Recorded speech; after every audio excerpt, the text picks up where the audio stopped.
It's the Brad and John Show. The Brad and John Show for Friday, March 28th. This is the C block, which means we started right around 7:40, a little bit late this morning. Okay, John, I'm not going to attribute this to a specific listener because they might get mad at me for this, but I will say a listener texted me who was listening to our show yesterday when I did the piece about what state was she from? The lady? Pennsylvania. Pennsylvania. The Pennsylvania legislator who essentially said men and women are the same. There's no differences between men and women, okay? And you brought up some interesting things that I didn't know about, but let me just read the first section of this that sort of goes along with what you said. Anatomically, men and women are not created equal. The female pelvis is wider, which changes the mechanics of how the thigh bone, tibia, and femur function, says Dr. Gardner. This puts more stress on the soft tissues that support your joints, she explains. This higher stress can lead to either a chronic overuse or acute sudden injury. According to research, an ACL tear is one of the most acute injuries that female athletes are 2 to 8 times more likely to experience than males. The ACL, a ligament in the knee that connects the femur to the tibia, is extraordinarily strong, yet has little elasticity, Dr. Gardner says. It absorbs a huge amount of stress until it can't hold on anymore, and then it tears, she explains, adding that the tears are especially common in sports that require pivoting and jumping, including soccer, basketball, lacrosse, and skiing.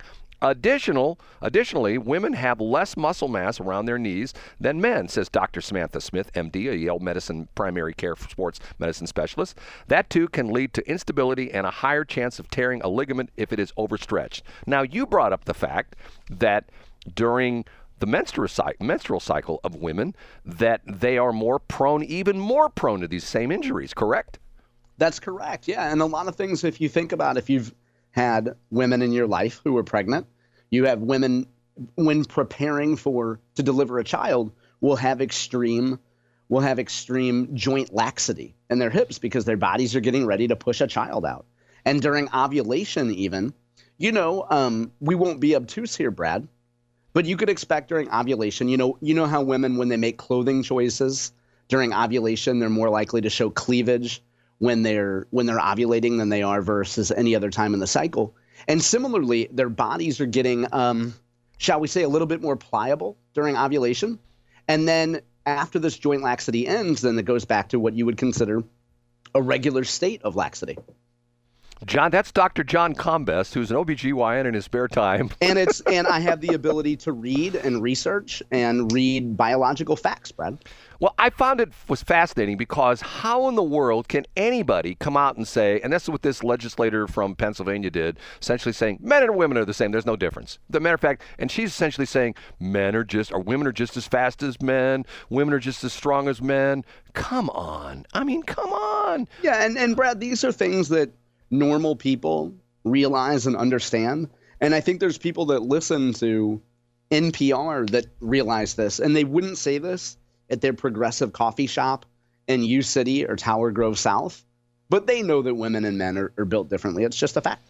Okay, John, Tashara Jones is going to get reelected because you know why? You know what just came out? Oh, this will be good. Yeah, why is that, Brad? You laughing at me.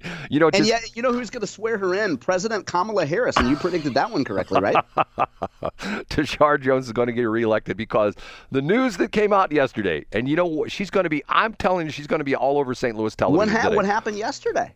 We are no longer the murder capital of the United States. Oh, is this according to the Vervis Jones School of Criminology? No, this is an official study. That really? That's believable. Chicago is now the murder capital of the United States. So St. Louis is no longer number one. And Tashara is going to come out and say, hey, look what I've done. I hired all these extra police people. I bought all these extra squad cars. We've got the city covered. There's no more crime. And murders, we don't even know what that is anymore in St. Louis. Now, Chicago, you go 5 hours to the north of us by I-55, and they got problems. But not here in St. Louis. We're not the murder capital of the United States anymore. That's great. Now, Brad, humor us and tell us which group made this designation. Do you have it in front of you? I do not. Do you have it in front of you? Yeah, of course you don't. Because one of these studies comes out every week. And St. Louis could be rated number 47th. It could be, did you know that the Westplex is the number 47? It's right between Tulsa and Minneapolis. Sorry, 47's in my head. Do you know that St. Louis could be ranked either number 5 or number 1 or number 200? And everybody has a study. And they do it so that people like Brad Hildebrand get on the radio and treat it like it's news. Well, John, I'm the guy that gets all the press releases. Yeah, from you all get these... you signed up. Did you ever tell the story of the lady that started a thing where she could make your day a day, and then she would send out a press release? Oh, that was a show that was on NPR a long time ago. Oh, was it really? Yeah. Oh, yeah. Matter of fact, it was pretty interesting because there's a calendar that you can subscribe to. There's a bunch of them online where it's like, today's French Toast Day. And you go like, okay, how in the world did it become French Toast Day? And tell the story. You've told it several times on the air, but tell it again, Brad. How did that come to be? Back in the day, before the internet, there was some woman that ran a PR agency, and she essentially would tell people, hey, I can make a day for you. And if you're with the cauliflower industry, right, you could say, hey, for $5,000, she'll put together a package, and some moron in morning radio will treat it seriously and say, Judd, you'll never guess what? I got a press release. Did you know it's National Cauliflower Day? John's not making fun of me. Oh, maybe he is making fun of me. John, okay, let me diverge from that for a minute, okay? Do you know why I don't eat Krispy Kreme donuts?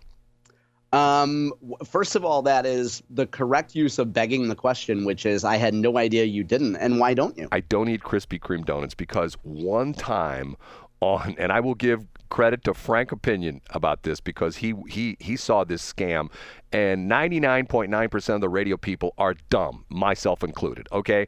But one day they had the CEO on from Krispy Kreme on the Oprah show when Oprah was still on the air.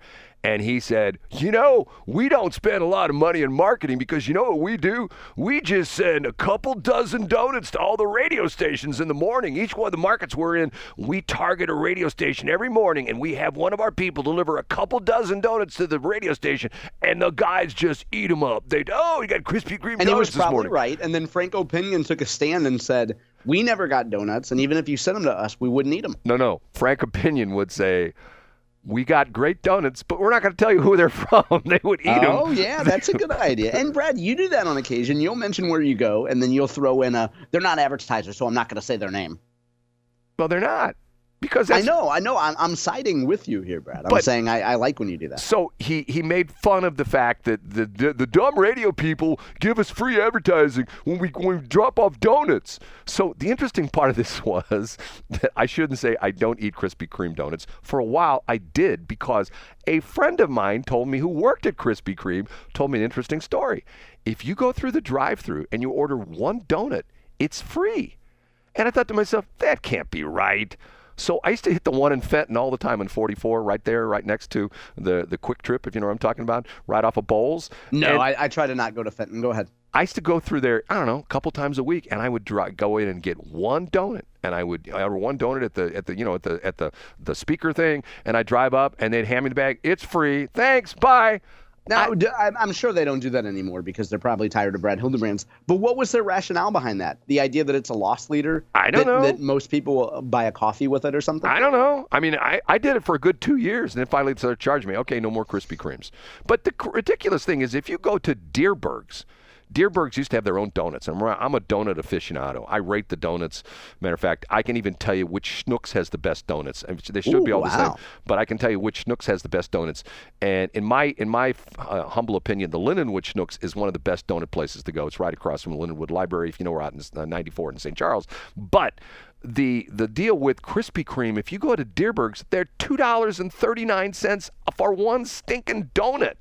Oh my God, who has that kind of money? They're 99 cents at Schnucks. Now, John's friends, they would call up DoorDash and say, okay, I need you to go to Deerberg's and get me one donut. And they'll go, okay, the donut's $2.39, but the delivery charge is $42. That's fine because my time is much more valuable than me driving to Deerberg's. Because what's Brad going to be doing at 8:45? Sitting around not selling advertising? Like, you don't value your time. What are you going to do productive with it? You might as well drive to Schnucks and buy a donut. If I was the Dunkin' Donuts guy, the Krispy Kreme's guy, what I don't like about that story is why, if he had something that actually worked, why did he have to brag about it on Oprah's show? Like, the only thing that would happen from that is that a percentage of people in the radio world would be like Frank Opinion and be like, guess what? if that's his gimmick and that's his shtick and he thinks he's so smart, I'm not going to buy into it. Also, Brad, to take a page from the Brad Hildebrand School of CEOs, why isn't he mopping the floor in Whippany, New Jersey at a location? Why is he on the Oprah show? He should be out there on Christmas morning mopping the floors in Helena, Montana. He shouldn't be, getting national attention for his brand on a worldwide television show. Well, John, I'm sorry to tell you this, but he does every year on Christmas and Thanksgiving. He goes to one of the Krispy Kreme stores and he makes donuts, cleans the floor, and sweeps the parking lot. I mean, I believe that's totally believable. And he'll be telling that story at the Westplex Chamber of Commerce on April Fool's Day this year. And it's held on April Fool's because if you tell people when the Westplex Chamber is going to meet, just tell them April Fool's because that'll never happen. Okay, John's being super nice to me this morning again. Okay. No, I'm just saying we're not an in-person group, right, Brad? We're an online group. Have you ever watched the X? Nope, I haven't seen it. No, you've seen this before. Libs of TikTok. You know what I'm talking about? Oh yeah, what a great account. Okay.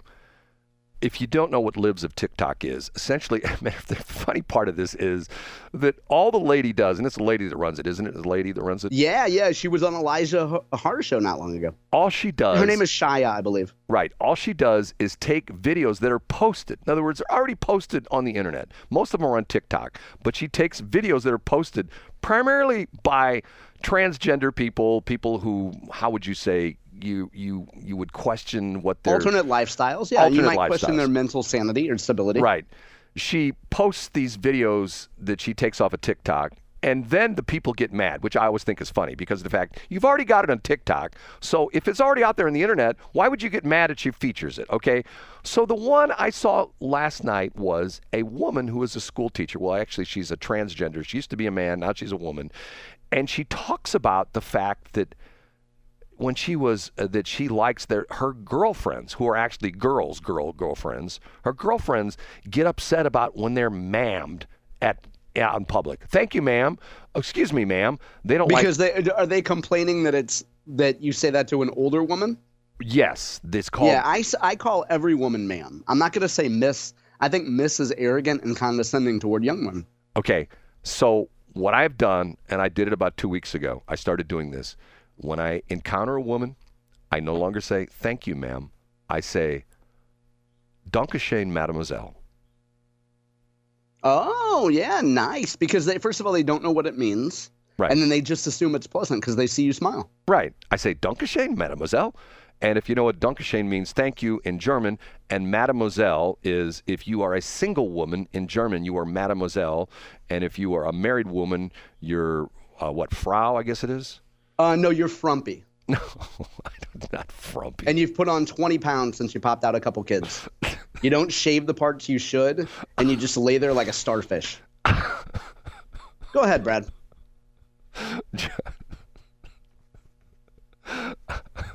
Anyway, mademoiselle, yeah, Frau is an old bat that gave up. But I don't understand this whole thing about the objection being called ma'am because of the fact that, to me, it shows respect. It's a military thing. In the military, you are trained to address a man as sir and as a woman as ma'am. I mean, that's, yes, ma'am, no, ma'am, yes, sir, no, sir, right? Isn't that? And that's done as a courtesy. It's to show respect. Right? Brad, yeah, absolutely. So I was at a popular store this week, and I needed help, and there was a female associate, and I said, ma'am, and I'm guessing she was probably 30 years old. And then she gave me phenomenal service, just incredible. And then I went to a room where you try clothes on, and I had to get the guy's attention, and I said, sir, and then he turned around, and I said, hey, we need to get in here, XYZ. And yeah, so I say that to everyone. I mean, it's just a matter of, I don't say, hey. And you don't start barking at a person like, where can I find the baseball pants? You say, sir, can you tell me where I can find the baseball pants? Having worked at Steak and Shake and having worked in the public for a long time, I'm out in public. Catch me if you can. You never will. I am always super nice to anybody I come in contact who's working. I always thank the people at Quickie Mart when I buy stuff. I always thank people I come in contact with at a store and things like that. I greet people, good morning, that kind of thing, because it stuck in my mind, that phrase, the true mark of a real person is how he treats people who cannot advance his position in life. Absolutely. You're right about that, Brad. I agree with you. And to the point where the people who are quote unquote beneath you, and you shouldn't even think about that, but technically if they are beneath your stature in life or whatever. Your status, yeah. Status is a real thing, yeah. Those are the people you need to be the nicest to, you know? But what do I know? And the answer to that question is not much.